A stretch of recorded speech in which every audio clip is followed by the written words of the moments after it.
Hi friends! A short message before we start the episode. Every time we meet a new scientist, we love to chat with him or her over a good coffee or tea. So if you like the show and want to support our work, here are 2 ways to do it. The first one is to go on our page Buy Me a Coffee by following the link in the show notes and to offer us a coffee. Simple, effective, and we won't forget to thank you. The second way is just as simple. Just share your opinion about the episode on Twitter by tagging us at Lonely Pipette. We won't miss to answer you. Thanks again for the sharing and à bientôt! Sometimes accepting that we cannot change everything, accepting it and trying to make the change at your level, being that person that says, okay, everyone is doing it this way, I'm going to try my best to do it differently. And one thing that always was a very good advice from an old postdoc in our lab was choose your battles. The things that really matter to you, those are the things you should focus on. Be the change that you want to see in the world. Yeah. I think that's my most valuable one. Are you working in research, trying to do the best science you can? Are you a team leader, a research assistant, postdoc, PhD student, or any other type of scientist? Are you looking for a place where you can sit, relax, and listen to inspiring people? Well, we have good news for you. You've just found what you're looking for. Hi everybody, my name is Renaud Pourpre. And I am Jonathan Weitzman. Welcome to the Lonely Pipette, helping scientists do better science.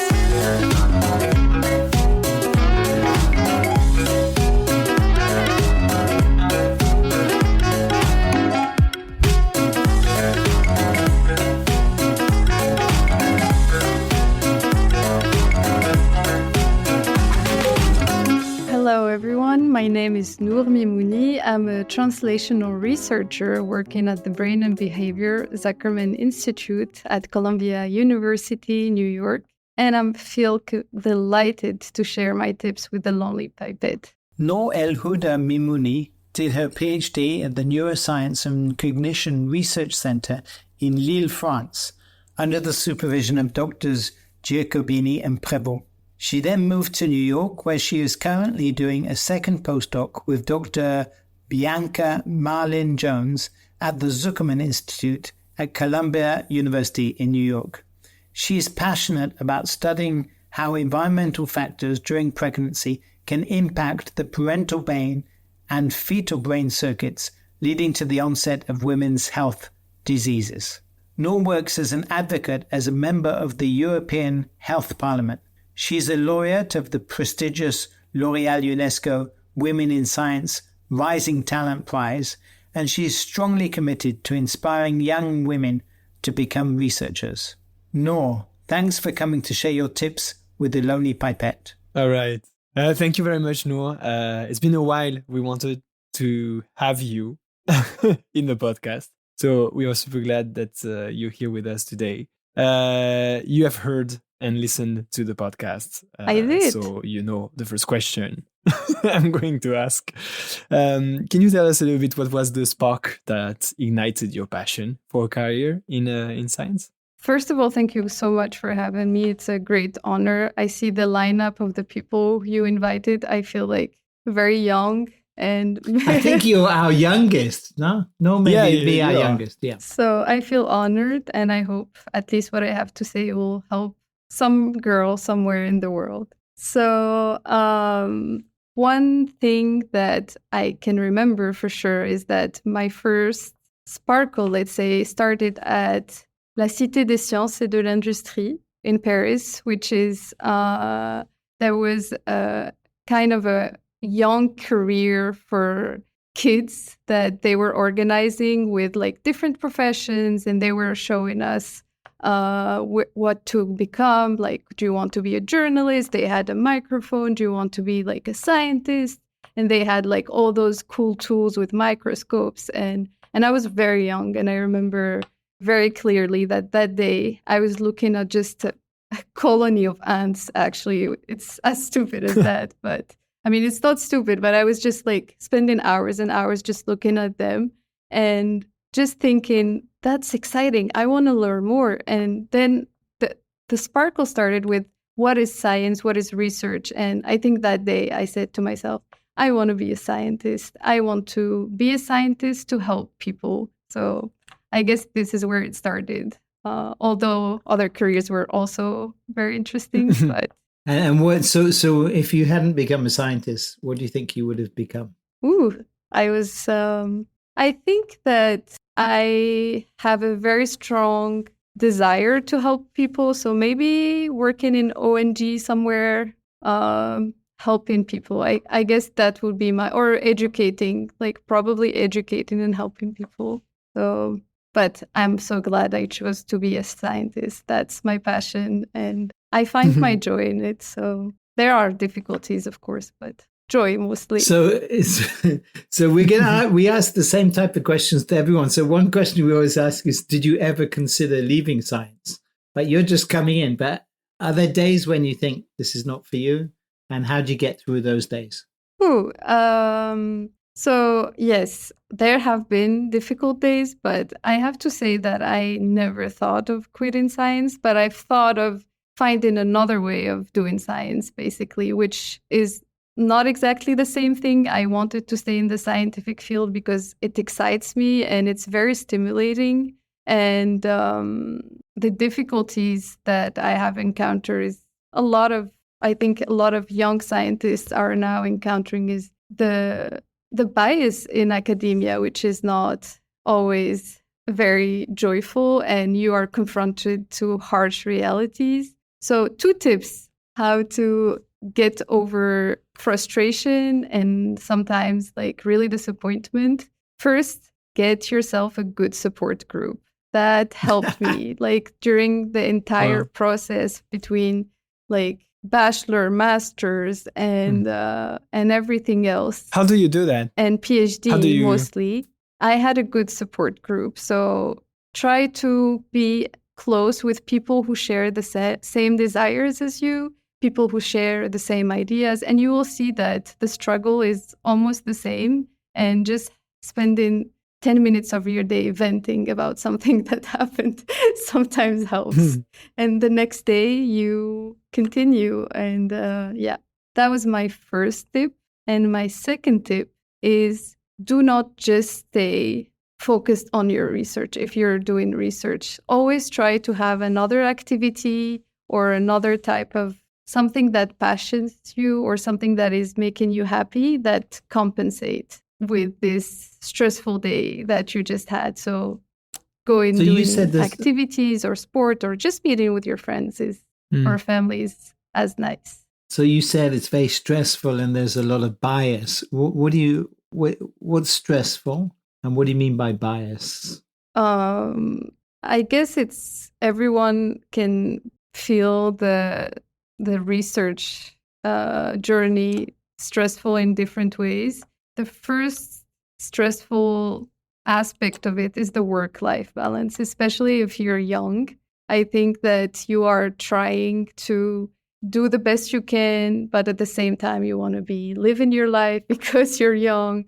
You want to... we still like to live our life even when we're old. I'm sorry to tell you that. Jonathan is having two life in once. Yeah.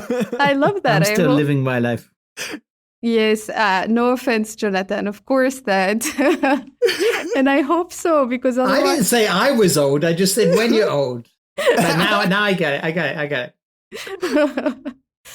Yes, I totally... Getting the work-life balance. Right. Yes. So I think that part was especially hard because when you're doing sometimes research, you have to move away from your home country, or you have to stay working on weekends, and you have usually phone calls from like parents, family, and friends. Where are you? Why did you miss that? And I think that was the most stressful part. And so the work-life balance where you have deadlines, you're doing something because you need to finish. And And the other part is the bias in research and science in general. I think that it has been touched upon many times, but as a woman, as a researcher, as a human being working in academia, this very competitive yet difficult field. It's funny because I think that some people always talk about the salary and the hours and the publish or perish and all these things. Yeah. So, but I think the hardest thing is actually the idea that the unknown. Yeah. The fear of the unknown. And am I asking the right question? Is the question I'm asking important enough? Am I asking it the right way? That to me is what should make it stressful. That's what makes me stressed. Yeah. Actually, this you did the perfect transition, Jonathan, for the next question, because you're dealing, I think. I mean, so now you're doing your second postdoc, no? Yes. And so you had to deal also a little bit with uncertainties, or you had to make maybe our decision on that. So you moved out of France to go to USA. So how did you decide which country or which university to join? How did you cope with all those possibilities, and how did you choose the right one for you? So honestly, that's a very interesting question, because I was ready to move to do an international mobility, and I was going to a completely different institute and a completely different university. And I think that the process started with the unknown, as Jonathan was referring to. So this, where do I go next? What can be a good combination between the research thematic, the country I'm going to, and what will be the next step for the career. And I think that process started right after COVID, where I started to think, oh my God, if I go so far, like the States, where there is, for example, long hours between my country, my family, my friends, and leaving everything behind. It was already stressful process. But then thinking that I really wanted to do research to help women, I feel like what you were saying, Jonathan, about the stress of the thematic is also there, because you want to approach that subject in a different manner every time you are going into the career. And then I was doing interviews, and I was going to Boston. I was going to do a postdoc over there. And during a meeting, which was called the Parental Brain, I met my now mentor, which is Dr. Bianca Jones. And I feel like we had a very interesting conversation about science and life. And it just made me want to join her lab and work with the thematic that she has been also working on. And yeah, I feel like this is how it happens. And then everything was completely changed. I remember calling my husband and telling him, hey, I met somebody. We're not going to Boston. And he's like, what do you mean you met somebody? No, we're going to maybe New York. And he's like, I'm going to support you if you think that's the best. So we were already getting ready to go to the US. But I think that you can do science everywhere. In terms of opportunities, it's hard, but the most important thing is that your values and the research that's going to keep you motivated is there. And I feel like by moving here, I'm truly happy and inspired by the resources, the research that is done here. So yeah. So what was it that you saw when you met your mentor? What convinced you? So first, she gave a great talk. Okay, that's always good. Eloquent. So she gave a great talk, and I think we had common points of view. I work on women's research. It's not just a job for me. I feel like I'm fully invested in trying to address women's health issues, and she was also in the same mindset. And I've seen that from talking to her, we had similar research interests, but also values, which are not taken the same way of just research, but also public outreach, also thinking about what we are giving back to the society. And that really motivated me. You wanted a complete package, like not just doing bench experiments. Exactly. Is it how you think you always choose your topic or your lab you're going to work on? Or was it, you think, just the right moment, the right time? So when I started thinking about the next step was right after my PhD, because I stayed in my PhD lab to do a first postdoc. And during that time, I was already thinking about the next step, which was, where do I go next? And what would be, because already some people were already telling me that staying in my first PhD lab would be a negative thing. But I think that one of the tips I want to give today is to not always follow what people say, because there is the norm and there is what you can do with it. And the norm is you do your PhD, you're finished, and you go to the next step. But if you have something like I was working on transgenerational inheritance, which took a long time. Like we were working with a cohort of women and their daughters, as well as a preclinical model. And it took so long that I wanted to continue this project that I started leading.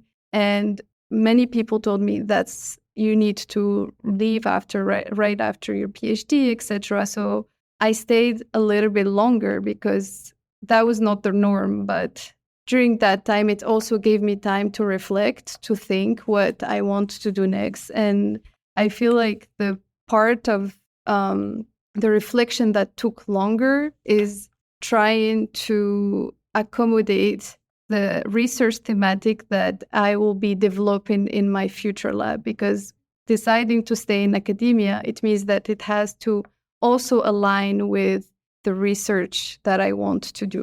You're already thinking about setting up your lab? Yes. Okay. Great. Yes. That's great. So there's a real plan here. I because guess many so. people go into postdocs and not really sure what they're doing, why they're doing a postdoc. This is a stepping stone to setting up your lab. Yes, absolutely. And also I wanted to acquire new skills and techniques that the US was a good option for that. And honestly, there are many things that I'm learning, and I'm happy to share more about that. So can you share something about the postdoc experience? Because sort of myths about what it is to be a postdoc and why you're a postdoc. Now you are a postdoc. Do you realize, is it the way you thought it would be? And what tips do you have for people considering, do I do a postdoc? Do I not do a postdoc? I think that depending on the end goal for each person, I think that whether doing a postdoc after the PhD or not, the postdoc can be a transition period to find your next goal, or it could be also like a stone for your way to independence. But I think that what struck me the most is that doing a postdoc in France versus doing a postdoc in the US is completely different. This already the PhDs in the US are very long, and people usually skip the masters. So it's eventually almost the same as doing like the regular bachelor, master, PhD. But so the part of the postdoc that is the most difficult is again the work-life balance, I guess.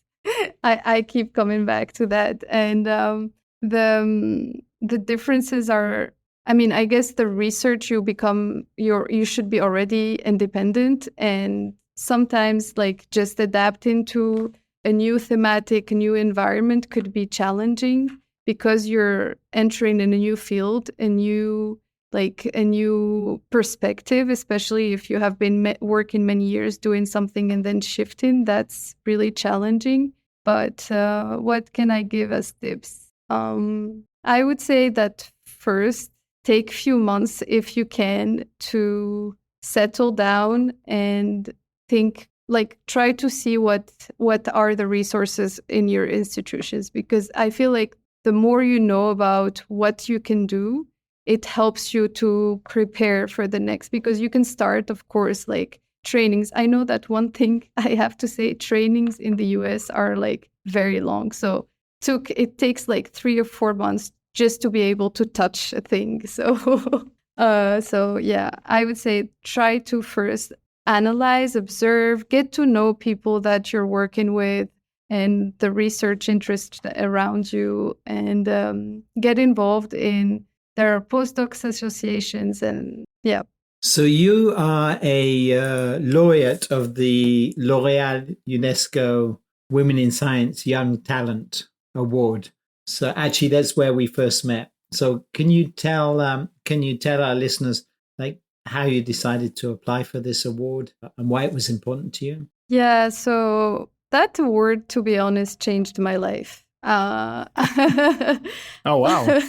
Yeah, I'm proud to say that, because honestly, it was again right after COVID where I started to do many activities, because around me I saw that the environment was getting, like, people were getting tired and tired and tired, and when I applied, I didn't think I would get it, to be honest.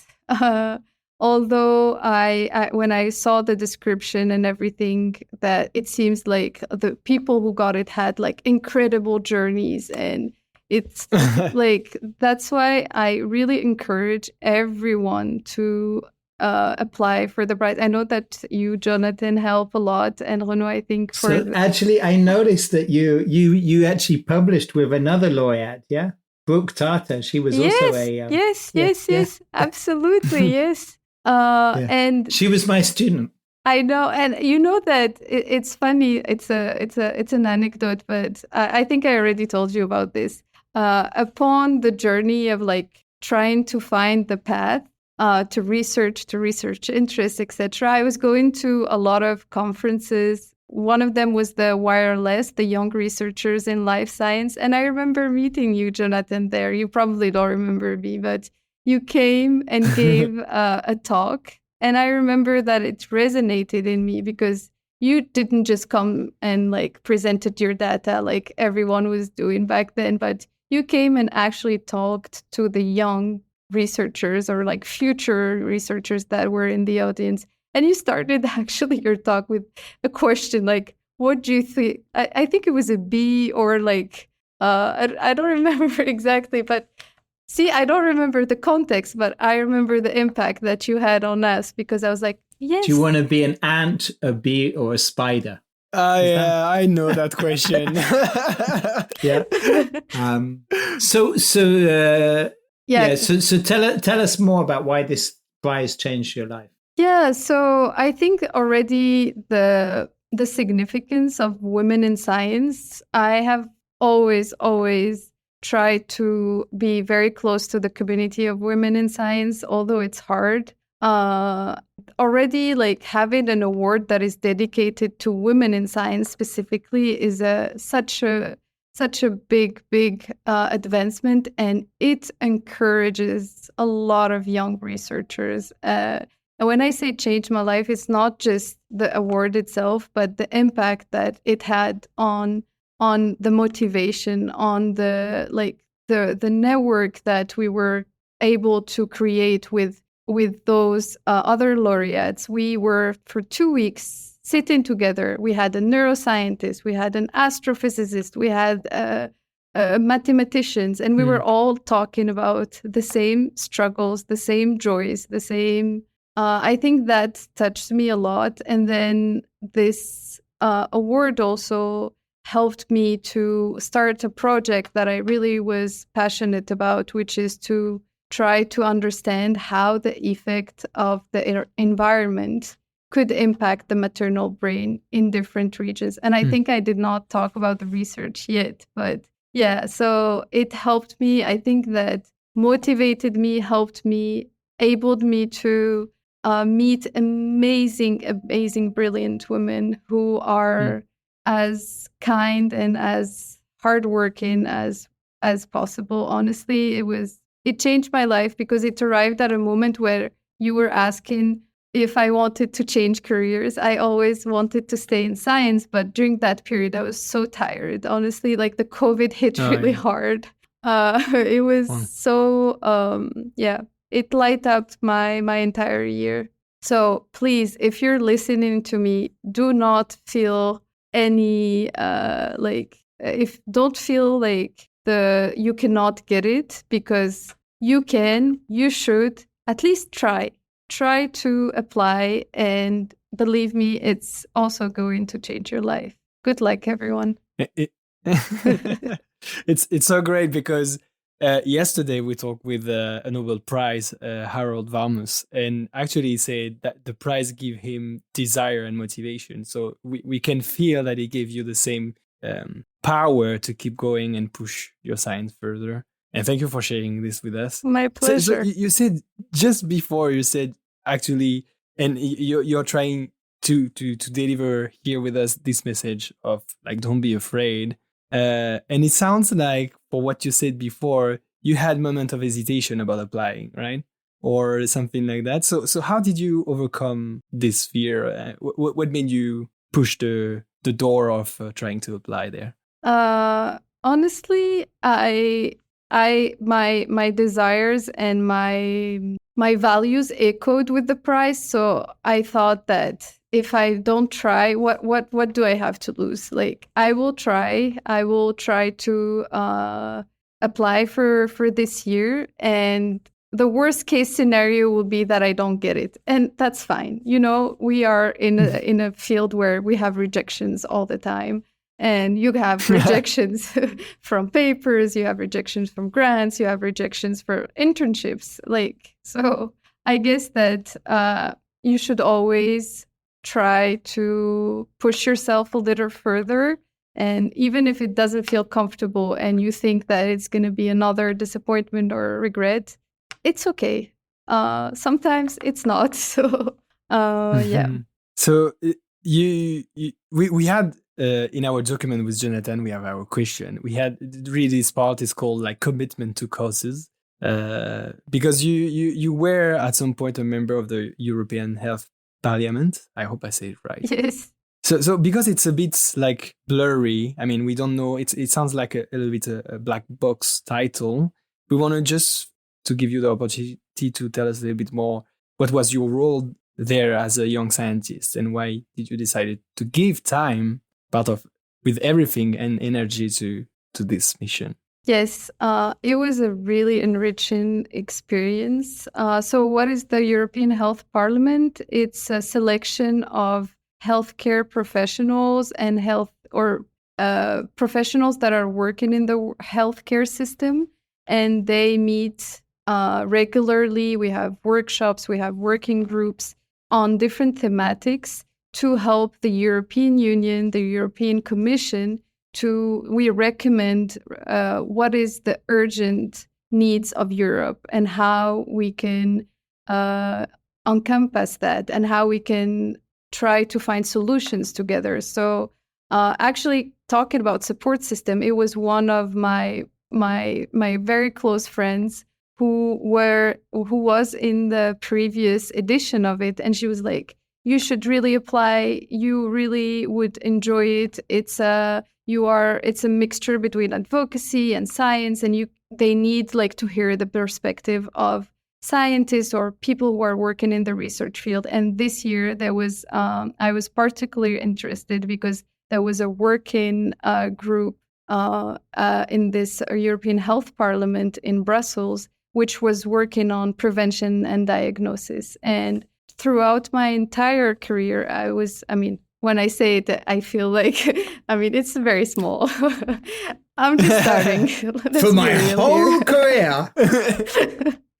But throughout the entire time, I know that ever since I was young, something struck me, is especially why I started working on women's health, is that early prevention. We know that there are many diseases, especially touching women, who are underdiagnosed or they arrive too late. And then, fertility is not something that could be like a long term. It has some parameters and some diagnosis that if you don't make the right diagnosis and if you don't raise awareness, you will, of course, miss that window. So I saw firsthand when I was volunteering a lot. You were asking about the path. I volunteered a lot in hospitals mostly, just to try to understand what kind of gaps, and I was very young. So if you did an internship that is less than 2 months, they didn't need to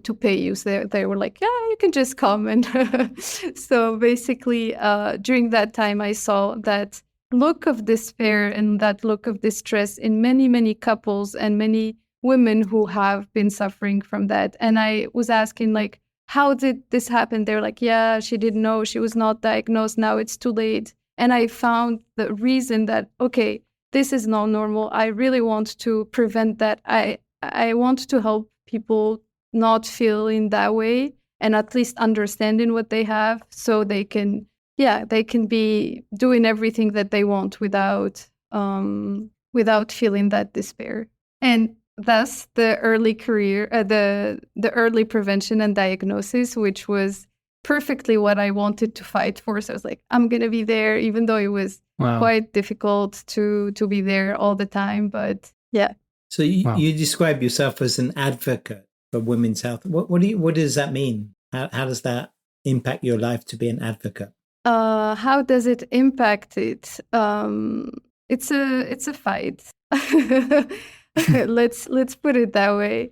Everything that touches women's health, going from like the basic research where you're trying to apply for a grant, let's say, there are not enough funding for women's health research because it's like, oh, it's touching the ovaries, it's not that important. It's touching that, it's not that important. So already that part is underfunded. And the problem with that is that the more you dig into advocacy, you see that there are more and more problems, and you need to, at least I felt like I had a voice that I could express, and I could not only be a person who's conducting research, but a woman who's actually also fighting for other women. So this advocacy is something that I do completely outside of work hours.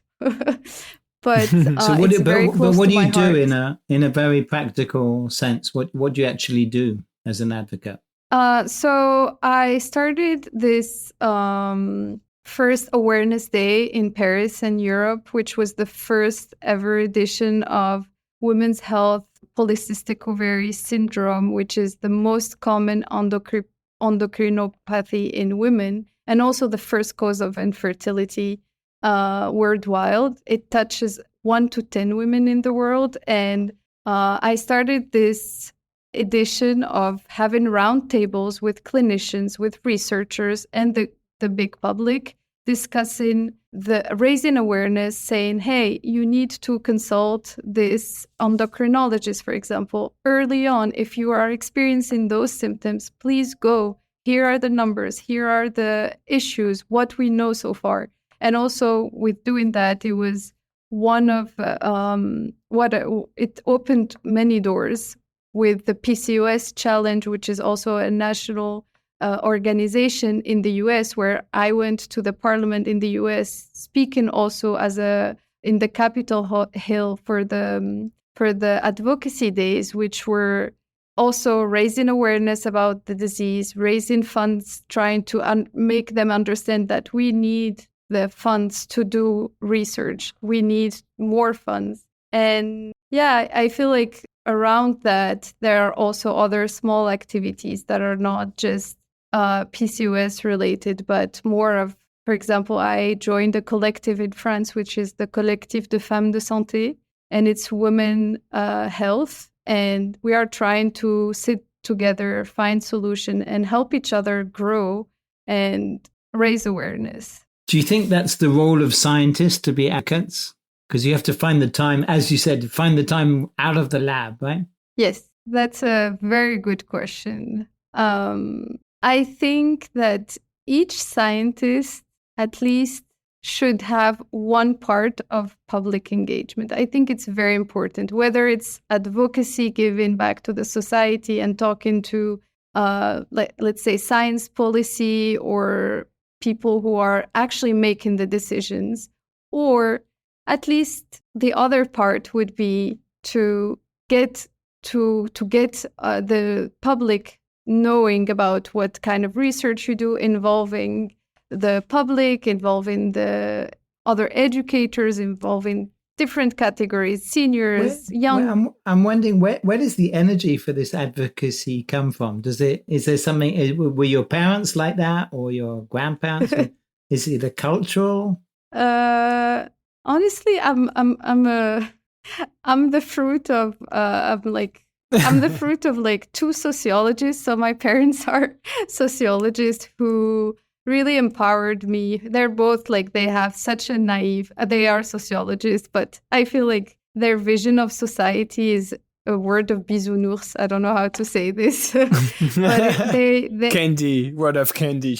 I don't know. Yeah, I guess I'm trying to think, but I think it started by that, where they taught me very early on that I had a voice, that I can be the change that I want to see. And the more time passes, I see a lot of issues that I feel like we as a group and we as early careers, the new wave of people coming into science, into the society, we can help. So they taught me to put away the barriers of cultures, backgrounds, religion. If you have a common goal, coming together and helping each other, growing and helping each other, not just advocate. I think being part of the society is what really matters, trying to give back to the society, because if we don't do it, who else will? And Gandhi said, be the change that you want to see in the world. And I feel like that's always what I've tried to continue building upon. And it doesn't mean that some days I'm like, why did I choose this? It's so hard. Yeah, but I think it motivates me every day. And you were asking about the L'Oréal place. I got so many feedbacks from actually patients, because we developed some new diagnosis and early diagnosis tools that honestly, like, just their feedbacks and saying like, thank you for the research you're doing is just heartwarming and amazing. It feels so rewarding to feel like even the smallest thing that we are doing is actually contributing. And maybe I'll add that, as you know, we reported this episode, I think a few times, because my mom had cancer and she's going through chemo, and that's a bit personal, but research to me is helping others. But for example, when we were meeting with the oncologist asked her, like, do you mind sharing your personal data with for research purposes? And the first thing I said, I yelled, and I was like, yes, we.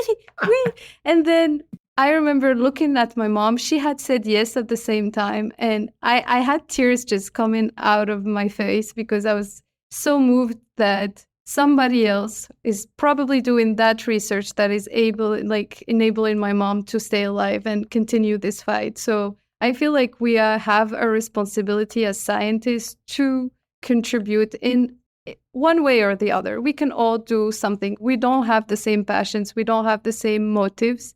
But one way or another, what we are doing, whether it's at the bench, whether at the clinic, whether like doing this podcast, helping scientists do better science. Yes, absolutely. And yeah, so wow. That's a bit personal, but I remember that, yes, share information. Thank you for sharing this personal part of your history, because I think it's also not easy to share it, even if the public is not here. But it's always good to hear this kind of story. So, Nour, thank you. You've been great until here. We are going to wrap up this first part to then just take a break and discover a little bit more about who is Nour out of the lab. Ooh la la. Hey folks, don't run away. You're listening to The Lonely Pipette with Renaud Pourpre and Jonathan Weissman, where our goal is to help scientists do better science. If you're enjoying the show and you want to learn more, you can follow us on Twitter at Lonely Pipette, and please share the podcast with your friends. If you don't want to miss any of our future episodes, you can subscribe to our mailing list and join our community. Click on the subscription link on our Twitter account. It's as simple as that. Take a few moments to get more tips from the Lonely Pipette. Welcome back. You're listening to The Lonely Pipette. We're talking to Nour, who's a women's health advocate and a postdoc. And you said I don't know how you managed to fit it all in, because you got all these. You're working at the bench and you're a fighting advocate. So we wondered, do you have a morning routine? How does the day start? So no judging, but the first. No judging. No, we're family. The first thing that I do in the morning is actually like dance it off.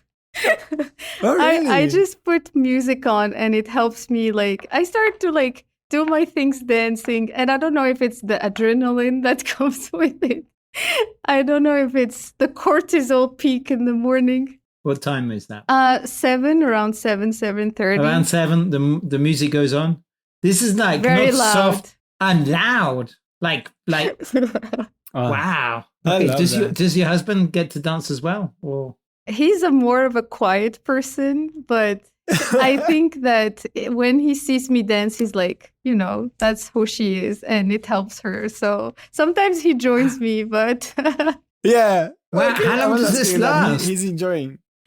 for a big boost, I would say around 10 minutes while I'm preparing myself, and I'm like, wow, fantastic. Good. But honestly, Love it's that. good for the brain. Like as a neuroscientist, it gives you like those, like moving. It's kind of like a little bit of sports, a little bit of like neurotransmitters in your brains, happiness and joy, and then go into work. I think Andrew Huberman, he says that you have to move, do some kind of like physical exercise, like within the half an hour that you get up. Something.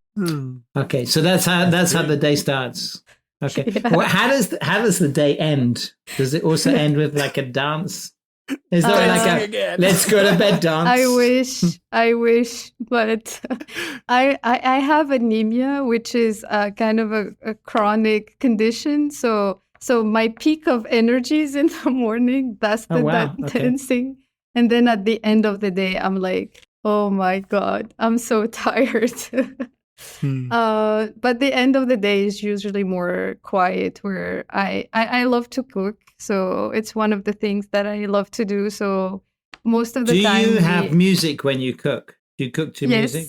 Yeah. Yes. Like, Yes. Do All the you time. dance while you cook? The honest answer is yes. I That's why I have to clean the kitchen. I have this image of you, your husband sitting there quietly, and you dancing and cooking. Oh, during the dinner time, he's the opposite. So he would wake up like very quiet, but at the end of the day, he's the energetic one. So we are both dancing. Honestly, That's I know good it because looks he does the washing up. we love it, and I have to clean the kitchen really well after we finished cooking, because there's like usually like you have a spoon and you're like, okay. So you have your tomato sauce on the yeah. Do it. I recommend it. It's good for the health and for the mental health especially. Well, we did a video for the season 2, not for the season 3, but we were dancing, Jonathan and I, in the lab. In the lab. Oh. In the lab. We did our share. That also helps with experiments. Not all the time, but I was in a very international lab back in Lille in the team of Dr. Prévost and Dr. Giacobini, where we had people from Chile, from Italy, from Spain, from India, from all the imaginable like combination of music. And at the bench, we would have our headphones, but at one point we're like, especially when it's 6, 7, when nobody's there, we're like, do you want to listen to music together? And we'd be like, big party. Yeah. So, as you mentioned before, you're a woman in a world still fighting for gender balance. Did you face any difficulties on the road you would like to highlight with us, and how did you overcome Yes. it? Uh, Honestly, it's a little bit sad that the situation has improved. So I have to start with this because we need to be optimistic. Otherwise, already the world is dark enough. But we need to be a little bit optimistic. Things have changed because women before us have fought, and also because of the men who are also helping the women grow. I always keep congratulating all the men who are supporting women because without their contribution, we wouldn't have arrived to this point. But there are negative sides, and to like the main one is that if you are a woman working in academia, you have to do twice as much from the very, very beginning. I remember like already when I was young, I was sitting at like very big tables of decision making, like in societies, and it was mostly men most of the time, and like having that vision of like always having a lot of men who are making the big decisions, and that's a very timely problem, and the way that it has been impacting, I think, all of us is first the career choice that we made. If you want to have a family, if you want to start a family or think about stability, it's already hard enough. And the representation of women is also, I think that the Women in Science, the foundation is doing a lot of work. And because there are so many disparities with the representation of women, and it's so good to see faces of women scientists that are awarded big prizes, that are representing the next generation. It gives me hope. It always like gave me a lot of enthusiasm to see that people who are representing us are also like making it happen. I guess that's the part of the disparities. And right now, one of the things that thinking about having a family in a research contest is like, what do I do? Do I start with the postdoc first? Do I start a family first? Is it too late? Am I going to do a PhD? Does my stress level are going to impact the brain development? I mean, it's a it's a big problem, and also like so for that I was really happy because once I came to this institute, there was a working group that I contributed to, which was helping like women who are wanting to have a family or like have a baby or start or are breastfeeding. We are trying to get like a booklet that contains all the chemicals that are toxic for the mother and the brain. And I feel like this is not a resource that you can find in institutions. And I hope that with the time, this is going to be like a general thing where women should have a lactation room and should have access to knowing what they're working with, the toxics that we are using every day. So we have a series of quick fire questions. Just try them. They were a bit experimental. If you could have dinner with 3 people, alive or dead or anywhere from history, who would you want to sit down and talk to? Ooh. I would say my professor from the M2, the Master 2, Professor Cohen Tanucci. She was a big inspiration. She was a great mentor. She gave me so much joy about endocrinology. So going back to the field of study, I study pregnancy and postpartum and how the environment as a whole, hormones and stress, can impact the mother's brain and the fetus. And she was so amazing mentor to me. So I'm hoping to have the honor of seeing her again. And she's a great example of a woman mentor. Fantastic. The second person is Simone Weil, actually, because it's okay. it is.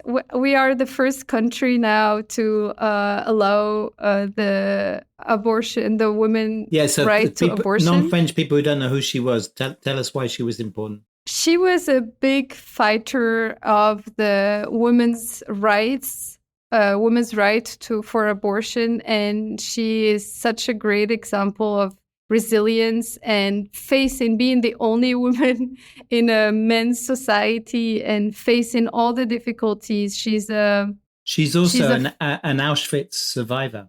Yes. Yeah. Yes. She was deported when she was a child. Yeah.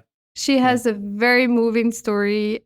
For all the internationals, please go watch her story. There's even a movie. I didn't know, but there was a movie that I watched on the plane. I would love to speak with her and ask her so many questions about resilience and how she was motivated, and she didn't give up until she passed away now. But the abortion law already is passed in France, so she's one of them.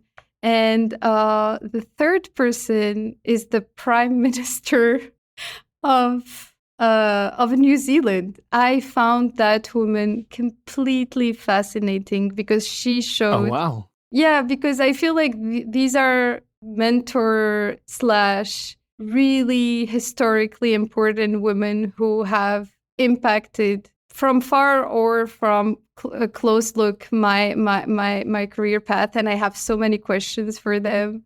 And I think the last one, the Prime Minister, showed so much the representation of how you can be strong, you can be a strong leader, but still have this humanity in you, this kindness, and thinking about it as a whole.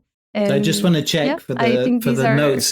This is Jacinda Kate Laurel Arden. Is that who you're talking about? Yes. Okay. No.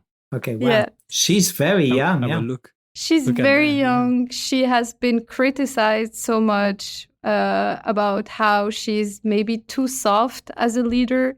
But I truly, truly love how she was breastfeeding in the parliament with her baby in her hand while making big decisions for the country.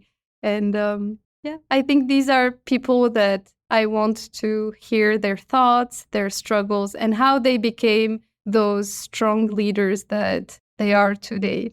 Wow. Sorry, it's a bit out of science. Perfect. No, it's what we want. Jacinda, Joel, and Simone. It's going to be quite an evening. Yeah. Are you doing the cooking? I would love to cook for them. It's a language of love, I think. And while they're eating, I will ask them so many questions and take notes.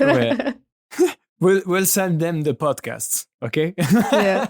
And so I'm a cook. I'm a cook, and people always ask me what's in it, and I hate to give away the recipe, so I always say, a bit of this, a bit of that, and a lot of love. So yeah. Yes. That's the most important ingredient is a lot of love. Yeah. But it's open. We are in the era of open science, sharing. So you should share your recipes, Jonathan, as well. Yeah, my father is doing the same, but I'm unable to do again the recipe because him say, just a little bit of this and that, and I always burn the cake. So my mother always used to say about soup, she would say, you just open the fridge and take whatever's there. Yeah. So that was her recipe. Anyway. Well, if you had $100 million or euros, as you want, to spend in science, but not in experiment, how would you spend it? Not in experiment? Like in science, I will create something. I'll give it a try, but I'm very bad with math, although I'm in science, I have to say. So I wouldn't even be able to get a good budget for that. But if I had that amount of money, my heart goes towards creating an international center for women's health that could be coordinating all the efforts that are made, not just science-wise, but having patients, clinicians, and scientists all meet from different countries, because we study the environment. And we know that the environment is different from one country to the other, from the lifestyle, from the weather, from everything that we are breathing in our air could be impacting women's health. So I would have loved, or please give me the money, I'll do it, even though I won't be very good with math and budget. But yeah, and hopefully in the future, there will be efforts made in that direction, having an international kind of society that not only takes in consideration all the big countries that are represented, but also those small ones that actually where women are actually struggling and we don't have enough research or data to characterize them. Okay, so if I turn the question round, at the other end of the scale, can you think of a purchase of $100 or less that has had an impact on your life? $100 or less? Oh yes, I can talk about that. My family got me my first microscope. I think it was like 40 euros back then, which was very expensive, but it was the first object that I was having, and it was so I spent hours with that, and they kept it to this day, and I'm very, very happy they did, because it created this sparkle in me that it's still to this day present. So invest in your kids. Sometimes they can not only choose a path, but maybe they will help others in their path. So invest in your kids. Take them to outreach. Take them to a lot of expositions. Make their mind think, their brain. Stimulate them. Dance with them. And teach them how to cook. So, do you have a sentence written on your office door or just on your desk somewhere that you have? Or if not, what could it be? I think I already told you a little bit about one, which is be the change that you want to see in the world. Yeah. I think that's my most valuable one. And I don't know who said that, but it was like, find something to do, find something to love, and find something to hope for. So I think those three things are not only in science, but whichever field you're taking. I know that academia can be very tough, and I'm very happy to see that there are other ways of not academia linked. And whatever it is, if it makes you happy, if it makes you smile, if it makes you like motivated to work for it and gives you hope that you're doing something impactful or something that will be actually beneficial for you and for everyone around you, then I think you found your next step. So we always end with the question, what would you say if you met yourself? What would you tell yourself if you met yourself 20 years ago? So 20 years ago you were still in nappies, but what advice would you give if you met yourself before you started on your scientific journey? I would tell myself that the road is going to be bumpy. That's for sure.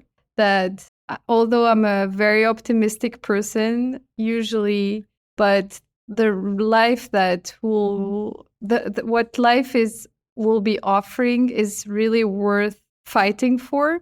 So continue fighting, be yourself. Everyone is different. Everyone has their baggage, their background, their life, and what impacts them most. So stay yourself, even though you're different. And most importantly, keep fighting for what you believe in. Wow. I'm going to cry. Yeah, it's been an awesome moment with you. And where can people find out more about you and your work? You can, I don't have a website, but I'm working on that. So maybe hopefully soon you'll be able to reach me through that website. You can share my LinkedIn, you can share my email. And also, if you just want to chat, if you're having a bad day, mental health is really important. So I'm always opening my door to anybody who's having a tough time, because it's not easy. Please do not hesitate. I'm not going to give you my phone number, but email will work. And I'm here. We're all here together in the same boat. That's a very kind Thank you. offer. Thank you very much. Thank you, Nour, for sharing all this, and thank you for the energy, for that fighting energy. I want you to send me your playlist so that I can dance over breakfast. Yeah, we can put it on the show notes if you have a favorite morning playlist. Thanks very Sure, much. I This can has share. been great. This has been great. Thank you very much for coming on as our youngest guest yet. Ooh la la. Thank you. Thank you for the invite. And I am very honored to have met you both. And I think what you're doing is amazing. So whoever is listening to us, continue supporting the Lonely Pipette, because we're always lonely somewhere, but together I feel like we have probably some common ground that we can share and some tips about how to be happy in the morning. But yes, thank you so much. Have a good day, everyone. Thank you. So that's it for this episode. Thank you for joining us at the Lonely Pipette. We hope that you learnt something new, that something resonated with your own experiences, or that you just enjoyed the science.